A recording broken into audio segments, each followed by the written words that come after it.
Hello साथीहरू, म चाहिँ भर्खर पसलबाट आइपुगेँ होइन। म आइपुग्दा चाहिँ जहिले पनि 8:45 बज्छ। मेरो सानो नानी सुतिसक्छ म आइपुग्दाखेरि।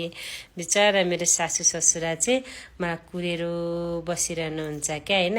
अब होइन अनि सासू आमा चाहिँ बुहारी कति बेला आउनुहुन्छ, अनि आएपछि मलाई बिस्कुट दिन्छ होला भनेर मेरो आश गरेर बसिरहनुहुन्छ क्या। अनि म आएपछि एकदम खुसी हुनुहुन्छ मेरो आमा। अनि तपाईँ आउने बित्तिकै मसँग के माग्नुहुन्छ आमा? आउने बित्तिकै तपाईँ मसँग के माग्नुहुन्छ? बिस्कुट माया दिनौ।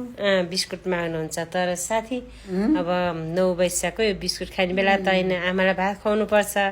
अनि 90 वर्षको आमा हुनुहुन्छ होइन। तर अब आमालाई डिमेन्सिया छ, तर आमालाई अलिक गाह्रै छ होइन। कति बेला खाना खाने अनि कति बेला सुत्ने भन्ने केही पनि थाहा छैन क्या होइन। त्यही भएर हाम्रो आमा चाहिँ कति हुनुहुन्छ तपाईँ? कति हुनुहुन्छ तपाईँ? अनि तपाईँको श्रीमानको नाम के हो? श्रीमान।